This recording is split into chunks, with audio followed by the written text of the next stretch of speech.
오늘 이 시간은 빛의 자녀라는 제목을 가지고 하나님 말씀을 증거하도록 하겠습니다. 저와 여러분이 에베소서의 말씀을 함께 읽었는데, 에베소서는 옥중 서신 중에 하나죠. 사도 바울이 옥에서 썼던 그 편지 중에 하나인데, 이 편지의 내용을 토대로 해서 바울이 전달하고자 했던 게 무엇이냐면, 에베소 교회는 그때 그 소아시아 지역에 중심되어지는 대표교회였습니다. 근데 그 교회가 중심을 잡지 못했던 거예요. 그 교회 안에서부터 어떤 일이 있었냐면 차별이 있었던 겁니다. 유대인 그리스도인과 이방인 그리스도인 간의 다툼이 있었던 거죠.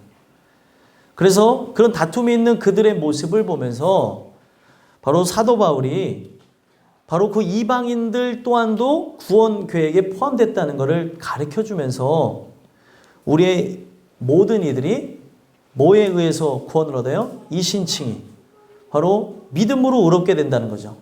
믿음으로 의롭게 된다는 것은 하나님의 말씀을 들음으로 그 믿음으로 말미암아 은혜를 얻게 되어진다는 걸 얘기하는 겁니다. 그러니까 믿음이 그냥 생기는 게 아니에요. 내가 이제 믿음이 생겨야지 해서 생기면 참 좋겠지만, 믿음이라고 하는 거는 들음에서 납니다. 근데 그 들음에서 나는 믿음이 어느 시점에서 나는지는 우리가 알 수 있는 게 아니에요. 그렇죠? 오늘 예배 속에서 믿음이 나면 좋겠는데, 또 나고 자라나면 좋겠는데, 그게 우리의 마음대로 되는 게 아니라는 겁니다. 그렇기 때문에 성경은 들음에서 시작해서 들음으로 마치는 이야기를 구약에서부터 강조하는 거라는 거예요. 저와 여러분들이 왜 항상 이 교회에서 강조하는 말씀을 하냐면, 이 말씀을 통하여 뭐가 생겨요? 믿음이 생기는 것이고, 이 믿음이 있어야 어디를 갑니까? 천국에 가는 거예요. 그래서 이런 부분을 토대로 해서 오만방자했던 유대인 그리스도인들은 정통을 강조하면서 자기네들은 율법에 대한 이 모든 말씀을 다 알거든요. 모세오경을 다 알고 있고 성경에 대한 이야기를 잘 아니까 그들의 삶 자체는 절제력이 좋았던 거예요. 그런데 문제가 무엇입니까? 율법주의적인 시각이 있었고, 이방인 그리스도인들은 바로 말씀은 잘 몰랐지만 은혜에 의해서 나가는 사람들이다 보니까 그 하나님의 그 말씀에 대한 그런 감격과 그런 마음들에 대한 고백이 달랐습니다. 근데 문제는 뭐예요? 그들의 생활적인 부분이 유대인 그리스도인에 비해서 엉망이었던 겁니다. 말씀이 기반이 되어져 있지 않다 보니까 은혜는 들어왔는데 아직까지 체계적인 그런 말씀을 통해서 성장되어진 게 아니다 보니까 다툼이 있는 거죠. 그런 문제가 생겨났던 부분들이 있었다는 거예요. 오늘 우리가 이 내용 속에서 함께 봐야 되는 게 뭐냐면, 저와 여러분들이 내가 그 성경을 많이 안다고 한다면 유대인 그리스도인에 가까울 수가 있고, 성경을 잘 모른다고 하면 이방인 그리스도인에 가까울 수가 있습니다. 옛날의 이야기가 아니고 이 내용을 토대로 해서 우리에게 얘기하고픈 게 뭐냐면, 말씀을 많이 아는 게 중요한 게 아니라 말씀이 실제가 되어지는 것, 그리고 분명히 은혜가 있다고 하는 것이 중요하기도 하지만 그 은혜가 증명되지 않으면 의미가 없다는 거예요. 저 사람이 정말 예수 믿는다고 하는데 예수 믿는 사람이 다 교회 나가자마자 담배부터 딱 피고 나간다고 생각해 보세요. 그러면 사람들이 인식 속에서 저 교회는 담배 피는 걸 가리키는 교회구나. 물론 그런 분들은 거의 없지만 예를 들면 그렇다는 거죠. 만약에 예배 끝나고 나가서 다 술들을 마신다고 생각해 보세요. 저 교회는 술 먹는 거에 대해 자유한가?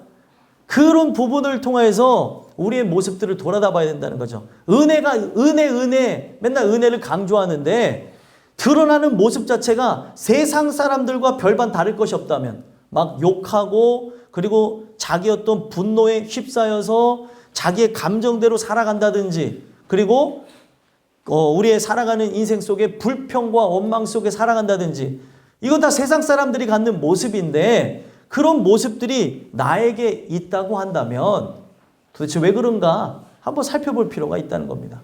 오늘 이 주시는 말씀을 토대로 해서 저와 여러분들이 나는 빛의 자녀인가 한번 살펴봤으면 좋겠어요. 교회 안에서 막 다툼이 일어나니까 마지막에 에베소서에서 결론 내린 게 뭐냐면 너희들의 싸움은 혈과 육에 대한 게 아니다.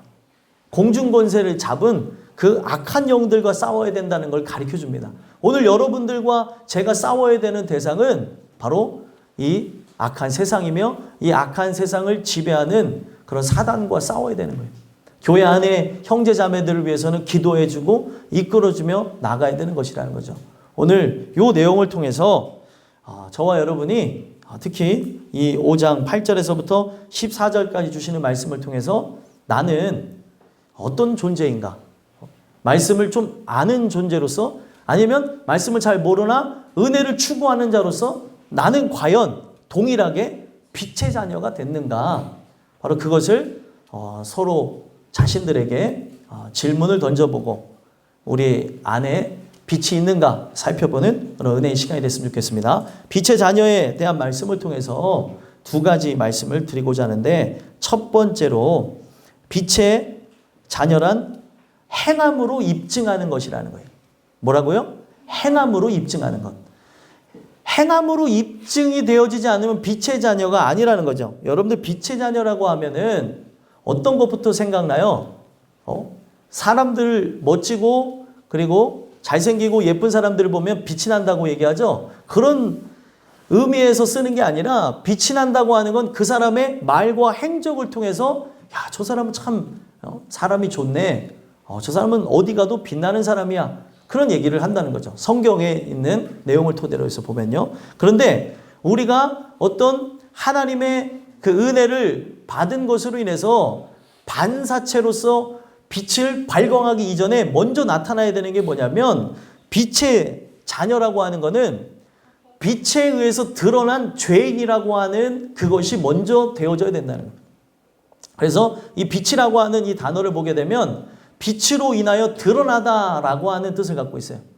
빛은요, 지금 어둠을 밝히는 용도로 쓰여지고 있죠. 그렇죠? 지금도 낮이지만 여기에 불이 꺼지면은 어둡죠.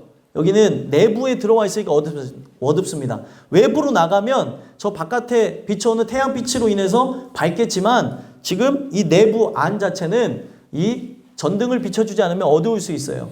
그러니까 결국에 이 빛이 하는 역할은 뭐예요? 어둠을 밝혀주는 거라는 거죠. 어둠인 바로 내 자신이 드러나는 거라는 거예요. 그 드러나지 않는 존재라면 빛비침이 없는 거죠. 그렇죠? 빛의 자녀라고 하는 거는 그 빛이 비춰져서 어둠이 밝혀진 사람을 얘기를 하는 거예요. 그러면 성경은 이것을 뭐라고 얘기하는 거냐면 죄인이라고 얘기한다는 거예요. 아무에게나 이 빛이 비춰지는 게 아닙니다. 지금 여기에서 우리가 함께 예배를 드리고 있지만 이 빛비침이 아무에게나 일어나는 게 아니에요. 어떤 사람은 죄를 아무리 범해도 찔림이 없는 사람이 있어요. 근데 어떤 사람은 자그마한 거, 속으로 생각한 거 하나만으로도 그게 괴로워서 눈물 흘리고 아파하고 그리고 그것으로 인해서 신경 쓰고 하는 모습이 있다는 거죠. 하나님 용서해 주세요. 이걸 어떻게 평가할 거냐는 거예요. 이 말씀 자체는 바로 빛 자체는 바로 말씀을 상징하는데 그 말씀을 통하여서 비춰지는 그 빛을 통하여서 사람들이 깨달음을 얻게 되죠. 이 깨달음을 얻는 것을 성경은 그 어둠에서 빛이 비치는 것을 통해서 깨달았다고 얘기를 하는 겁니다. 그러니까 결국에 우리가 빛의 자녀라고 한다면 제일 먼저 나타나야 되는 건 뭐예요? 죄인됨을 인정하는 거라는 거예요. 그래, 맞아, 나 죄인이지. 이런 인정 말고요. 내가 진짜 죄인됨을 알고 이 죄악 자체를 어떻게 씻을 수 있을까 고민하며 늘 이것으로 인해서 번뇌하고 그리고 이것을 해결하는 예수를 바라보는 그런 내용으로 가야 되는 것이 바로 성경에서 우리에게 말씀하고자 하는 수순이라는 겁니다. 그런데 말로만 빛의 자녀이지 죄인됨을 모르고 있다면 교회를 몇십 년 다녀도 이 사람 빛의 자녀가 아닌 거예요. 제일 먼저 일어나는 것이 우리의 죽은 행실, 바로 우리 죽은 양심, 이런 모든 내용들 자체가 살아나는 겁니다. 예전에는 양심이 화인 맞은 것처럼 아무리 죄를 범해도 찔림이 없었는데 이제 말씀을 들으면 찔림이 시작되어집니다. 그래서 그걸 토대로 해서 어떤 일이 일어나는 거예요? 내가 말씀을 듣고 보니까 말씀이 빛이니까 그 빛이 비춰지니까 어떻게 해요? 내 안에 어둠들이 드러나는 거죠.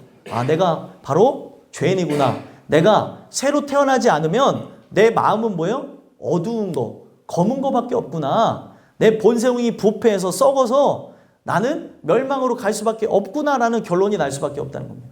그러니까 여러분들과 제가 진짜 빛의 자녀라고 한다면 나는 죄인이요부터 시작한다는 거예요.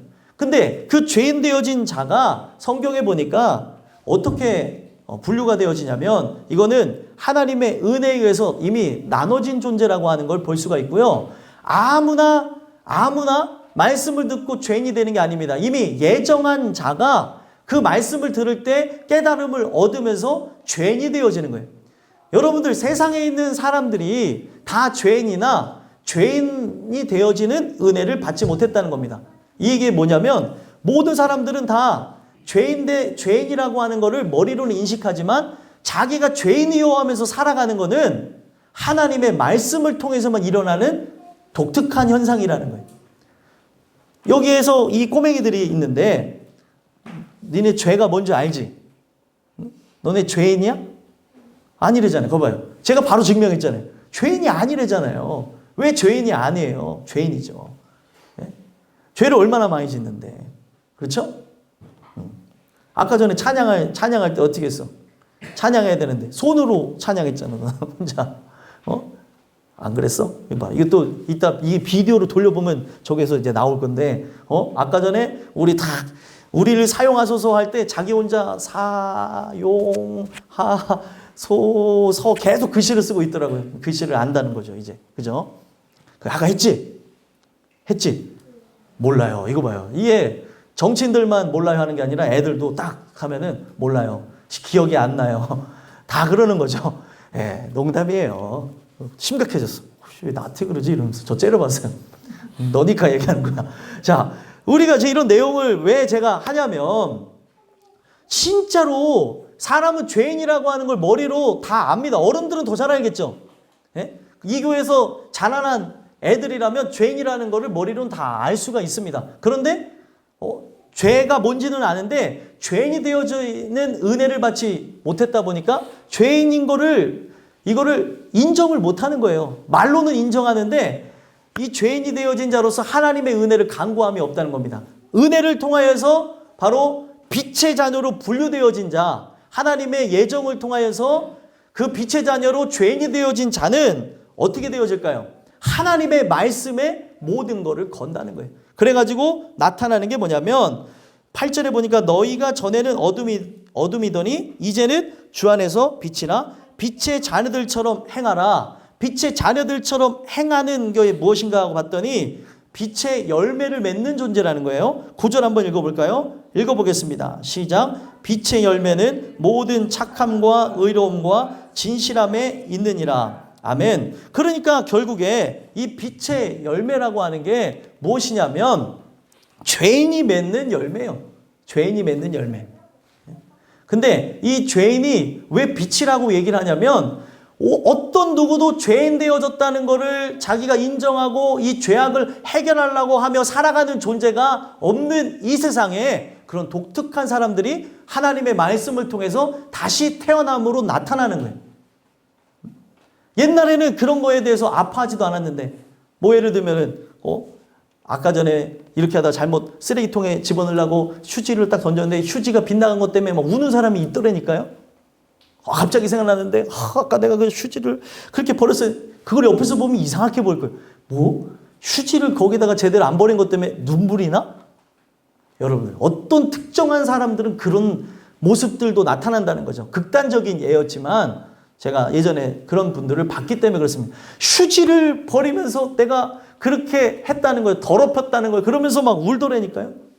이해가 돼요? 나는 속으로도 막 수백 번, 수천 번의 미움과 다툼과 시기와 질투 속에 살아가면서 내 감정을 마음대로 막 표출하는데 남편이든 아내든 부모든 자녀든 내 사랑하는 이들이든 나 기분 나쁘다고 막 으르렁 되는데 여러분들 이 모습을 보게 되면 어떻게 하겠냐는 거예요.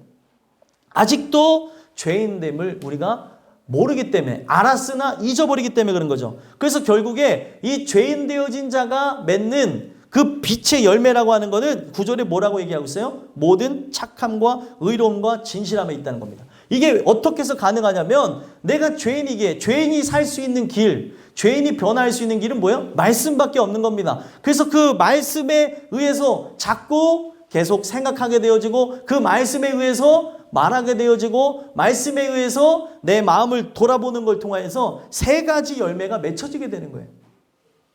이거는 내가 맺어야지 하는 게 아니라 하나님의 은혜를 통하여서 예정한 자에게 나타나는 자연스러운 현상입니다. 그냥 내가 이렇게 해야지 해서 되는 게 아니라 하나님이 이거를 이끌고 나간다는 거죠. 그래서 보시면은 내가 그 하나님의 은혜를 통해서 죄인이 되어지고 그 말씀에 의해서 나가는 존재라면 모든 착함이라고 하는 열매가 맺혀진다는 거예요. 착함이 뭡니까? 착함. 우리가 생각할 때 착한 거, 뭐 얘기하면은 네 하고 움직이고 인사 잘하고 그리고 우리가 얘기할 때 뭐 솔선수범하고 이런 걸 착하다고 많은 사람들은 얘기할런지 모르겠어요. 그래서 안 보이는 선행을 하고 이런 걸 착하다고 얘기할지 모르겠어요. 성경에서의 착함은 뭐냐면 하나님의 뜻대로 사는 게 착함이에요. 그러니까 이거는 죄인에게만 나타나는 거죠. 하나님 말씀을 듣는 사람에게만 이 착함이 나타나는 것이지 하나님 말씀을 듣지 않는 사람에게는 착한 일이 나오지 않는다는 거예요. 그래서 감리교 창시자인 존 웨슬리 목사님도 자기가 구원받기 이전에 행동한 이 모든 거는 착한 행동을 한 적이 없다고까지 고백했어요. 많은 선행을 했지만 이거는 아무 짝에도 쓸모가 없는 행동이었다고 하는 걸 고백했었다는 거죠. 성경이 뭐라고 얘기합니까? 착한 일을 시작하신 이가 예수 그리스도라는 거예요. 예수가 내 안에 와야지만 그 말씀의 빛으로 우리에게 임하여야지만 나타나는 게 뭐예요? 착함이라는 거예요. 착함. 성경에는 이 선함에 대해서 얘기합니다. 착함, 선함에 대해서 얘기하는데 이 선함이 인간 편에서의 착하고 선한 걸 선하다고 하는 것이 아니라 하나님 보시기에 좋은 뜻을 행하는 것이 바로 이 착함이라고 얘기하는 거예요. 인간의 기준에서의 그 착함과 하나님 기준에서의 착함은 다르죠. 하나님은 어떻게 해요? 죄를 멀리하는 존재로서 자기의 백성을 구원하기 위해서 이방 민족을 진멸하라 그랬습니다. 가나안 친족을 진멸하라 그랬어요. 하나님 입장에서 보면은 맞는 말이지만 인간 편에서 봤을 때 어머 어떻게 하나님이 그렇게 극악무도할 수 있을까라고 얘기할 수 있죠. 하나님이 왜 그렇게 하는지에 대한 의도를 모르게 되면 하나님 자체가 어떻게 보여져요? 폭력과 그리고 자기의 어떻게 보면 분노에 의해서 존재하는 것이다고까지 표현하는 이상한 학자들도 존재한다는 거예요. 왜 그렇습니까? 하나님이 그런 이유가 뭐예요? 그 이방 민족을 통하여서 뭐가 들어옵니까? 죄악이 들어오고 이방 신이 들어오기 때문에 그들을 진멸하라는 거예요. 하나님은 뭐예요? 전지하시죠. 전지가 뭡니까? 모든 걸 다 아는 거예요. 과거, 현재, 미래를 관통하면서 다 알기 때문에 저들을 진멸하지 않으면 어떻게 되는 거예요? 죄의 불씨가 있는 거예요. 여러분들 산불을 다 끈 것 같은데 그 잔불을 잡지 않으면 어떻게 됩니까? 다시 불이 막 솟아오르는 거예요. 바로 이방 민족 같은 경우는 겉으로 봤을 때는 연기만 나고 불이 없는 것 같은데 잔불 같은 존재들이죠. 결국 어떻게 되는 겁니까? 그들을 이스라엘 민족 자체를 홀라당 다 태워서 죽일 수 있는 존재라는 거예요. 하나님은 그걸 보셨기 때문에 그들을 죽이라고 하는 거죠. 그러니까 인간의 눈으로 이 모든 걸 보고 판단하고 생각할 것이 아니라 말씀에 의해서 판단해야 되는 겁니다. 근데 죄인이 되어졌다고 하면은 죄인이 되어진 자는 하나님 말씀에 의해서 생각하고 말하고 행동하려고 그러고 내가 하나님 뜻대로 살아야 되는데 라고 하겠지만 죄인이 안 된 존재는 뭐예요? 이거는 좀 아닌 것 같은데 이건 너무한 거 아닌가? 어떻게 저렇게 탁 갈라서 얘기를 할 수 있지? 갈라서 말을 할 수 있지? 여러분들 선을 분명히 하셔야 돼요. 하나님의 뜻대로 살아야 되는 겁니다. 하나님의 뜻. 하나님의 의도를 우리가 이행하지 않으면 악한 거예요. 그렇죠? 아무리 진짜 하나님 앞에 제사하려고 해서 전쟁에서 승리하고 거기에 제물로 드릴 양과 염소와 소를 가지고 왔을지라도 하나님 말씀에 이전에 뭐예요? 그들을 진멸하라고 했다고 한다면 진멸해야 되는 거예요. 이유를 막론하고 내가 지금 생각한 거 선한 의도 같죠? 성경은 악하다는 거예요. 하나님 말씀에 뭐라 그랬어요? 진멸하라 그랬어요. 그 어떤 전리품도 취하지 말라라고 얘기했습니다. 근데 인간은 뭐예요? 그래도 하나님 그렇게 말씀하셨어도 내가 이런 의도로 하려고 했는데 하나님께 제사하려고 이 재물을 가지고 오려고 했는데 성경은 그게 악하다는 거예요. 누가 그런 누를 범했습니까? 사울 왕이 범했어요. 사울 왕이. 그래서 결국에 어떻게 됐습니까? 버림을 받았어요. 오늘 우리의 인생 속에서 바로 이런 행동을 하고 있다는 거죠. 하나님의 뜻. 그 뜻이 무엇인가? 그 하나님 보시기에 좋은 뜻이 진행되는 걸 착함이라고 하는 거예요. 이게 진행되지 않으면 눈으로 아무리 선해 보인다 하더라도 이렇게 저 사람을 배려해서 한 행동이라고 한다 할지라도 야, 너 오늘은 너무 피곤하지? 피곤하니까 그래, 오늘은 예배를 쉬어라. 너 그동안 열심히 했으니까 그래도 돼. 이건 정말 선한 의도인데 하나님의 뜻하고 이걸 같이 맞춰보게 되면 X가 되는 거예요. 악함이 되는 거죠. 오늘 이런 행동이 너무나 많은 거예요. 우리의 삶 속에. 사람들을 배려하고 또 이해하고 사랑한다고 하면서 할 말을 안 할 때가 있어요. 내 사랑하는 이들에게 어렸을 때부터 가르쳐야 되는데요. 아까 전에 우리가 교동문에서 얘기했던 게 뭐예요? 마지막에? 예? 아까 교동문에서 마지막으로 얘기했던 게 무엇입니까? 96번이죠? 예? 교동문에서 얘기했던 게 무엇이에요? 마땅히 행할 길을 아이에게 가르치라. 그리하면 늙어도 그것을 떠나지 아니하리라. 어렸을 적부터 가르쳤어야 되는 건데 안 가르쳐서 여러분들 자녀가 괴물이 되는 거고, 가르쳤다 할지라도 여러분들 뭐예요? 가르쳐서 되어지는 게 아닌데 안 가르쳤다면 문제가 있다는 거예요. 지금이라도 내가 자녀들을 위해서 가르칠 수 있으면 가르쳐야 되는 거고, 지금 내 손에서 벗어난 자녀가 되어졌다면 어떻게 돼요? 부모는 눈물을 흘리면서 기도해야 되는 겁니다. 또 반대로 자녀가 먼저 신앙생활하는 존재들이 있죠. 그러면 뭐예요? 부모를 위해서 어떻게 자녀가 부모를 가르칠 수 있겠어요? 부모가 그거를 쉽게 받아들일 수 있습니까? 없기 때문에 우는 거예요. 울고 하나님께 매달리고 또 하나님께 지혜를 구하고 그 한마디 한마디를 쏟아내는 겁니다. 어렸을 때부터 마땅히 행할 길을 가르쳐야 되는데 자꾸 사람의 그런 인본주의 사상을 가르치고 있다. 이런 게 문제가 되는 거죠. 그래서 결국에 이 빛의 열매, 죄인이 되어진 존재에게 나타나는 하나님의 말씀을 계속 들었다고 하는 빛비침이 드러났다고 하는 열매는 착함으로 하나님의 뜻이 진행되는 것으로 이렇게 드러난다는 겁니다. 그리고 또 얘기하는 게 뭐죠? 의로움이죠. 의로움은 무엇이에요? 사람에게 의로움이 있습니까? 없습니까? 사람에게 의로움이 있어요? 없어요? 헷갈리세요? 의로움이 있어요? 없어요? 없습니다. 사람에게는 의로움이 없는 거예요.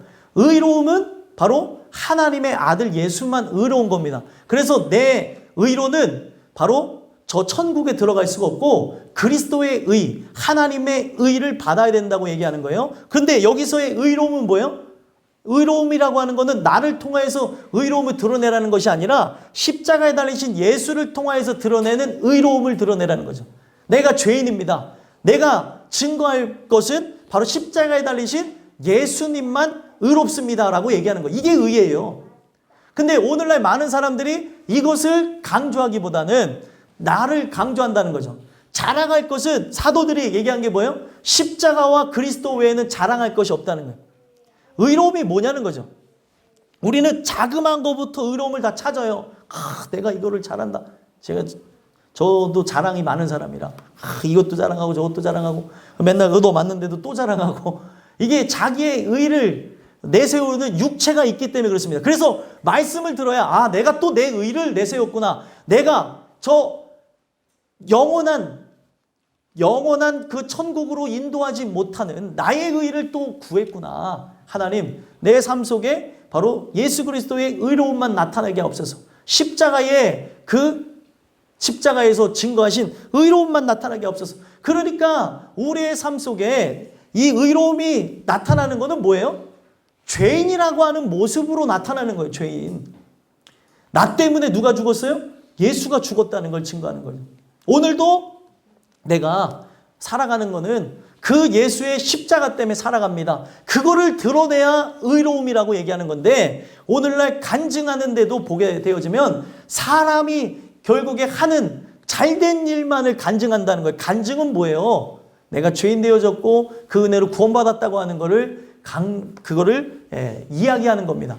그래서 간증이라고 하는 거는 증인으로서의 삶, 내가 어떻게 변했는가를 얘기해야 되는데 어떻게 보면은 과거에 살았던 그런 죄악의 삶 자체를 무용단처럼 얘기하는 사람들이 있다는 거예요. X표입니다. 전혀 쓸모가 없는 거예요. 우리가 드러내야 되는 건 뭐예요? 의로움입니다. 그렇기 때문에 똑똑했던 사도 바울이 자기의 모든 지식을 뭘로 여겼어요? 배설물.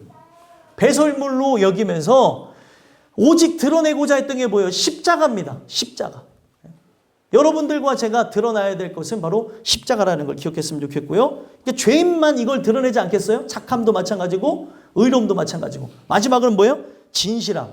이 진실함도 죄인만 드러낼 수 있는 겁니다. 진실하다는 건 뭐예요? 진실하다고 하는 거는 불변하게 되어질 진리 가운데에 세워져 있다는 거예요. 여러분들 이 세상에 진실한 거는 뭐만 진실합니까? 하나님의 말씀만 진실합니다. 사람이 아무리 진실하다고 하더라도 사람은 변해요. 사람은 변하게 되어져 있습니다. 그렇기 때문에 말씀에 세워져 있지 않으면은 그 진실함이 다 뭐가 되어져요? 패역과 악독이 되어지고 그리고 자기의 어떤 그런 잘못된 생각으로 인해서 나가게 되는 모습들을 본다는 거예요. 오늘 우리의 인생 속에 살펴봐야 되는 게 무엇이냐면 이 진실함이라는 게 있냐는 거죠. 우리에게. 진실. 진실이라는 건 뭐예요? 변함이 없는 모습이 변함이 없는 모습. 오늘 우리의 살아가는 인생 속에 결국 하나님의 말씀을 통해서 계속해서 우리들을 점검해보고 나가지 않는다면 진실할 수가 없습니다. 그래서 이거를 진실함이라고 하는 것은 진리에 기반한 삶을 진실하다고 얘기하는 거예요. 항상 말씀을 돌아다 봐야 진실할 수가 있어요. 어제 약속한 것도 오늘 자고 일어나면 막 바꾼다니까요. 사람은. 안 그렇습니까? 아니 제가 그래요. 제가. 누가 그렇다는 게 아니라 어제 약속을 딱 했을지라도 자고 일어나면 오늘 딱 느낌 필이 오늘 아니에요. 오늘 필이 오늘은 바깥에 나가서 놀 그게 아니라는 거죠. 오늘 밥 먹을 게 아니고 집안에 있을 날이라는 거예요. 아니 제가 그렇다니까요. 어제만 해도 막 예를 들면 여행을 가고 뭐 하루를 어떻게 보내야지 했는데 자고 일어났는데 그 마음이 싹 사라질 때가 있어요. 저만 그런가 봐요. 저만 좀 이상한가 봐요. 사람들의 마음 자체가 그렇게 변한다는 거죠. 수도 없이. 그렇기 때문에 그 진리에 기반하지 않으면 불변하는 변함이 없는 말씀에 근거하지 않으면 사람은 흔들릴 수밖에 없는 거예요. 진실함이 뭐냐는 거예요. 내가 절대 주님을 떠나지 않겠습니다. 내가 절대 이제는 주일 성수 빼먹지 않겠습니다. 하면 빼먹는다니까요. 이게 쉬운 게 아니라는 거예요. 물론 그거를 제가 율법화하는 건 아니니까 오해하지 마십시오. 이 내용 속에서 사람은 자기 스스로 진실함을 지킬 수 있는 존재가 없다는 거예요. 아니 어떻게 그냥 사람들 앞에서 회견을 하든지 간에 유명인들을 보세요. 자기는 절대 안 했다 그러는데 검사해보니까 뭐 나오는 경우도 있고 자기는 이런 말 한 적이 없다는데 영상 기록을 봤더니 예전에 했던 말이 있고 나는 절대 안 했다는 거예요. 사람이 왜 그래요? 자기에 기반해서 하게 되면 사람은 자기 변호와 자기 방어 기질이 있기 때문에 그 순간 자체를 변화시키는 그런 게 있습니다. 근데 이게 남성과 여성에 대한 부분을 보게 되면 그 대체적으로 그 여성분들 같은 경우는 그 상황과 말 자체를 정확하게 기억하는 그런 능력이 있고요. 남성 같은 경우는 그게 상황이 지나면 자기의 기분에 따라 바뀌어지는 경향이 있어요. 그래서 얘기를 하게 되어지면 다툼이 일어나게 되고 얘기를 하게 되어지면 보통 그런 어떤 과거 이야기를 할 때 여성들의 이야기가 더 맞는 이유가 남자가 갖고 있는 성향 때문에 그렇습니다. 제가 그래서 옛날 얘기를 하면 틀리는 경우가 너무나 많아요. 그런 부분들을 보게 되는데 사람 자체가 뭐에 근거하냐는 거예요. 진리에 근거하지 않으면 진실함이라는 건 드러날 수가 없다는 겁니다. 그래서 오늘 여러분들과 제가 이런 것이 나에게 있는가? 10절에 뭐라고 얘기해요? 주를 기쁘시게 할 것이 무엇인가? 시험하여 보라. 입증하라는 거예요. 나에게 뭐가 있어야 되는 거예요? 착함과 모든 착함과 의로움과 진실함. 죄인으로서 하나님의 그 말씀을 대하는 것으로 늘 비춰보는 것으로 드러나는 이 세 가지 열매가 없다면 하나님을 기쁘시게 할 수가 없고, 하나님을 기쁘시게 하는 것은 이게 지금 세 가지로 나눠서 그렇지 뭘로만 기뻐한다고 얘기해서 하나님이 뭘로서만 기뻐합니까?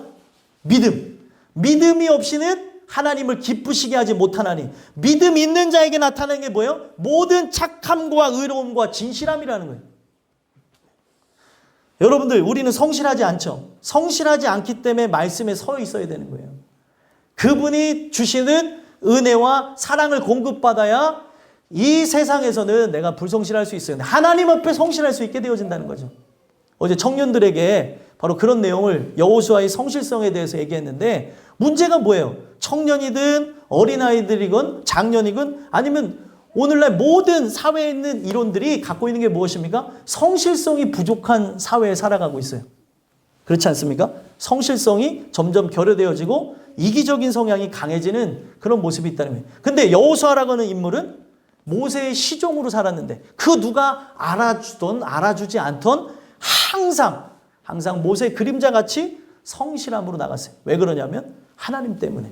또 하나님이 그에게 은혜와 사랑을 공급했기 때문에 그 변함없는 성실함으로 인하여서 모세는 가나안 땅을 들어가고 싶었으나 가나안 땅을 밟지 못했고, 그런데 이 여호수아는 가나안 땅을 밟게 되는 그런 엄청난 영광을 누렸다는 겁니다. 여러분들과 제가 이 내용을 통해서 주를 기쁘시게 할 것이 무엇인가 입증해 봤으면 좋겠어요. 이 세 가지 열매가 뭐라고요? 이 세 가지 열매가 믿음이라는 거예요. 믿음. 믿음이 있어야지만 나타나는 것이 착함과 의로움과 진실함이라는 거예요. 여러분들과 저에게 이것이 드러나는 걸 통하여서 바로 빛의 자녀로 분류가 되어지는 은혜가 있었으면 좋겠습니다. 이건 내 노력으로 되는 게 아니고 뭘로서 되어져요? 말씀을 들음으로 믿음이 생겨나고, 이 믿음을 통하여서 생겨나는 열매라는 걸 기억하셨으면 좋겠습니다. 마지막 두 번째로 빛의 자녀라는 말씀을 통하여서 우리에게 어떤 말씀을 주냐면, 빛의 자녀란 책망받음으로 입증하는 것이다 라는 것을 가르쳐준다는 겁니다. 책망받음. 뭐라고요? 책망받음으로 입증되어지는 거라는 거예요. 빛의 자녀에게만 나타나는 현상이에요. 빛의 자녀에게만, 아무에게 나타나는 게 아닙니다. 그래서 자, 12절 한번 읽어볼까요? 읽어보겠습니다. 시작. 너희는 열매 없는 어둠의 일에 참여하지 말고 도리어 책망하라. 그들이 은밀히 행하는 것들은 말하기도 부끄러운 것들이라. 아멘. 자, 보세요. 열매 없는 어둠의 일에 참여하지 말고 도리어 책망하라는 거예요. 성경은 책망에 대해서 아주 많이 써놨습니다. 성경에 대한 이 모든 내용을 보면 대부분의 이 언어가 뭐예요? 책망의 언어로 되어져 있어요. 왜 그런 것 같아요? 사랑하니까 책망하죠. 그리고 성경은 뭐라고 얘기냐면, 책망을 많이 받는 자녀가 사람들에게 사랑을 많이 받는다는 거예요. 여러분들에게 만약에 제가 책망을 했다면 사랑하기 때문이지 다른 이유는 없습니다. 그렇죠? 이것을 통해서 많은 사람들에게 바로 온전한 모습으로 인정받고 바로 하나님의 은혜 속에 자라나라고 얘기하는 거죠. 이 책망이라고 하는 것은 누구에게 할 수 있는 거예요? 내 자녀에게, 내 사랑하는 사람에게만 하는 겁니다. 그래서 이것 자체를 히브리서에서 뭐라고 얘기해요? 바로 징계가 없으면 사생자라는 거예요. 책망이라는 것은 누구에게만 있는 거예요? 내 자녀에게만 있는 거예요. 식당에서 애들이 뛰어놀 수 있죠. 예, 애들은 그거를 에너지가 막 그렇게 해서 가르쳐도 막 뛰어놀 수 있습니다. 예배 시간에 야, 너 얌전하게 있어. 그래도 애들은 예배 시간이라는 거를 잊고 말할 수도 있고 행동할 수도 있는 거예요. 근데 만약에 식당에서 막 어떤 아이가 뛰어놀고 막 할 때, 여러분들 내 자녀인 경우에는 어떻게 해요?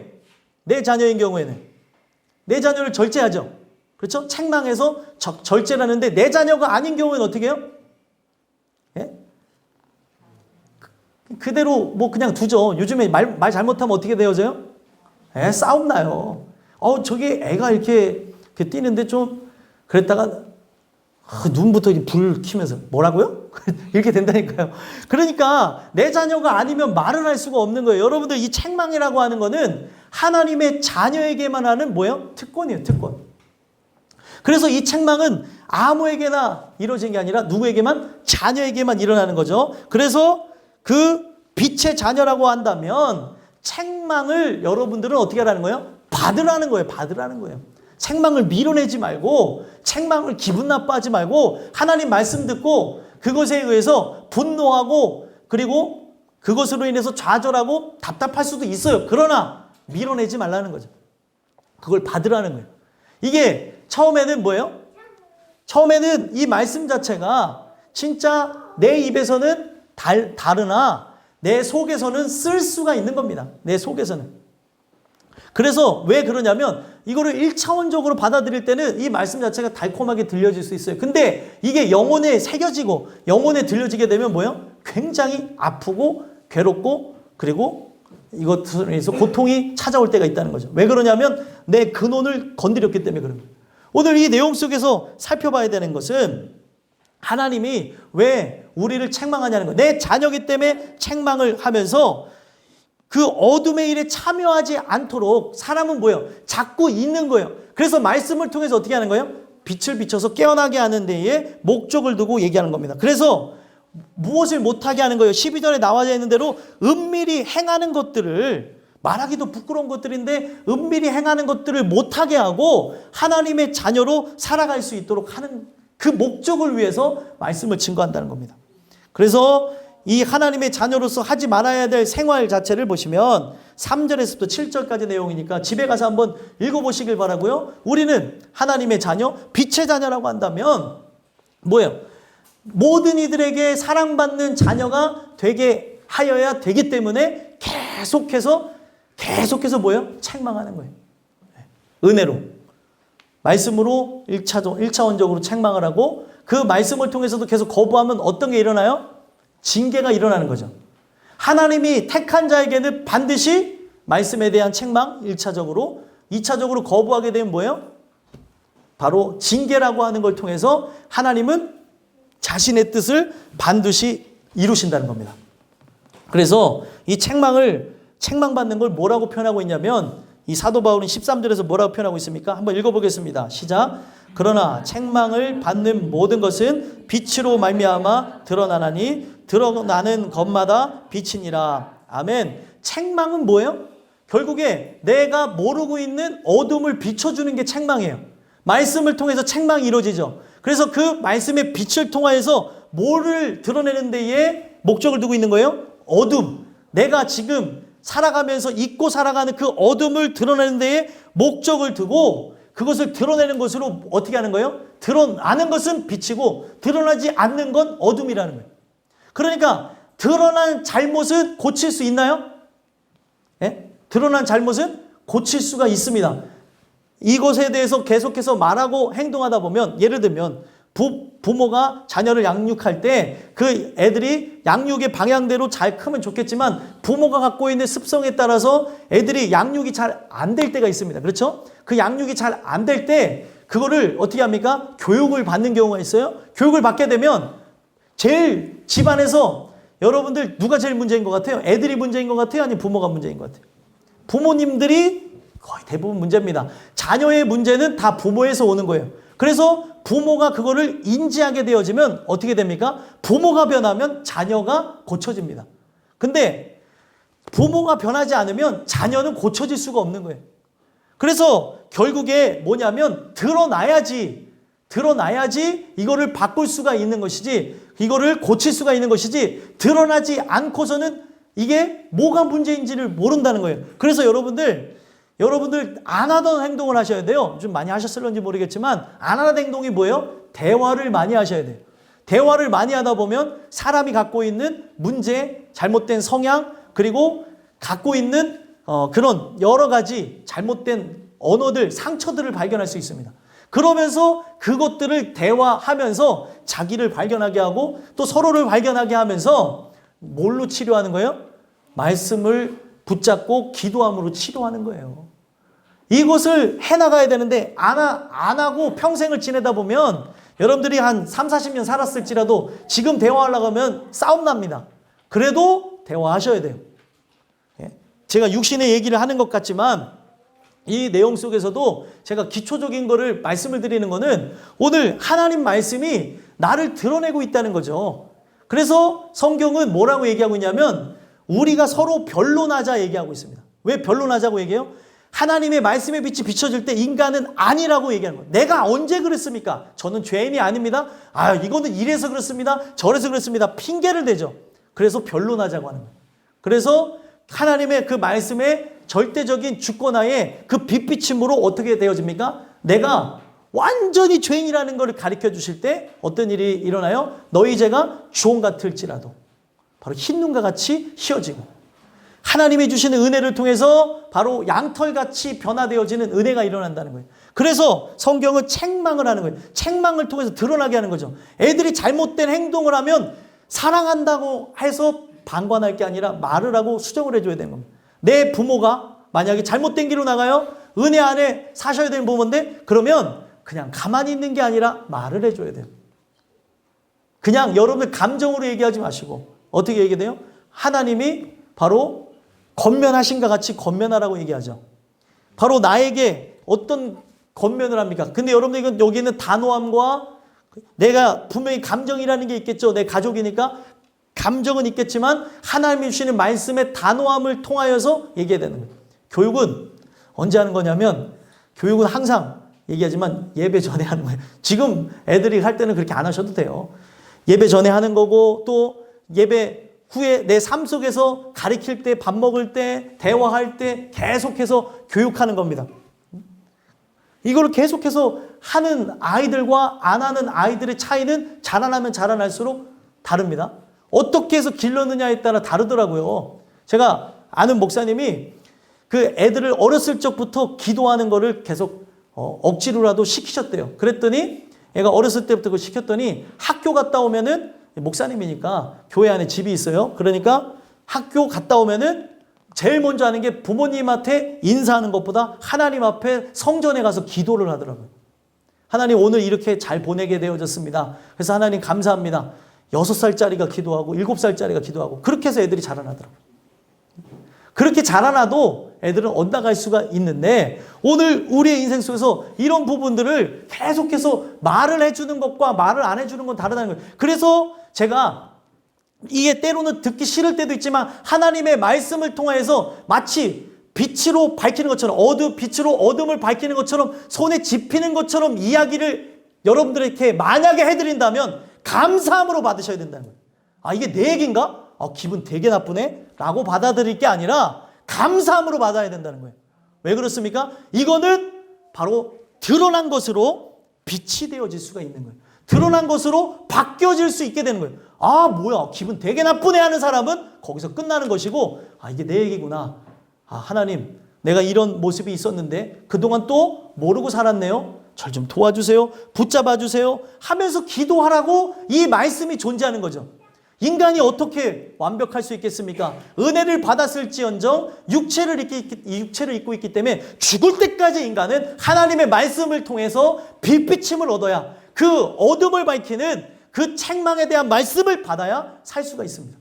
그리고 익숙함이라는 게 자꾸 잊어져 버려요. 내가 누군지를 잃어버리게 한다는 거죠.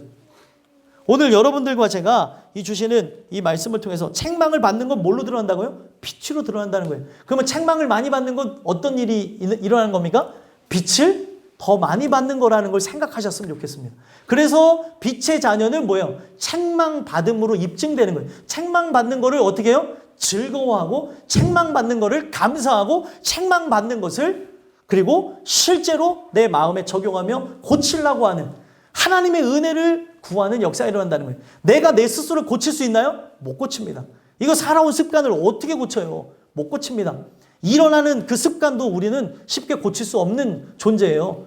그래서 제가 뉴질랜드에서 있다가 이 대한민국에 와서 그 생활 패턴이 거기는 썸머 타임이라는 게 있어요. 썸머 타임이 있어서 그 시간에 제가 맞춰서 살던 게 있는데 그건 1시간 늦게 일어나는 거예요. 시간이 안 맞아요. 그렇게 해서 물론 시차라는 게 존재하지만 그렇게 지내다가 와 보니까 시차도 있었지만 이 땅에 와서 그거를 바꾸려고 하는데 바꾸기가 어렵다라는 거예요. 그냥 살아가면서 작은 습관 하나도 바꾸기가 어려운 건데 죄악을 습관적으로 범하는 이 죄에 대한 습관은 인간 스스로가 고칠 수 없다는 걸 제가 말씀드립니다.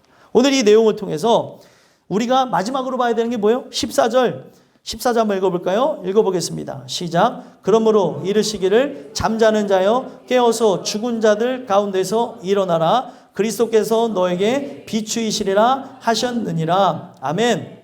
자, 그래서 이 말씀을 왜 증거하냐면 이 말씀을 통해 바로 책망을 통하여서, 이 책망은 뭐예요? 빛비침이라고 그랬어요. 이 빛비침을 통하여서 뭘 구분하는 거예요? 잠자는 자인지 어떤 자인지를 구분하는 거예요? 죽은 자인지를 이거를 구분하는 겁니다. 제가 오늘 아침에 푹 잠이 들어가지고 이 쭉 잠이 들었는데 제 아내가 오늘따라 저보다 일찍 일어난 거예요. 그래서 일어났길래 제가 신기해서 원래 제가 대부분 먼저 일어나서 깨워주는데 언제 일어나서 어떻게 일어났어? 그랬더니 빛이 이렇게 환하게 들어와서 일어났다는 얘기를 하더라고요. 살아있는 자는 그 빛비침을 통하여서 잠자다가 어떻게 됩니까? 일어납니다. 그래서 예전에 어머니가 방학 때 제일 많이 했던 게 뭐였냐? 야, 너는 해가 어디에 떴대요? 중천. 많이 들어보셨나 봐요. 중천에 떴는데도 어떻게 그렇게 자냐는 거예요. 예?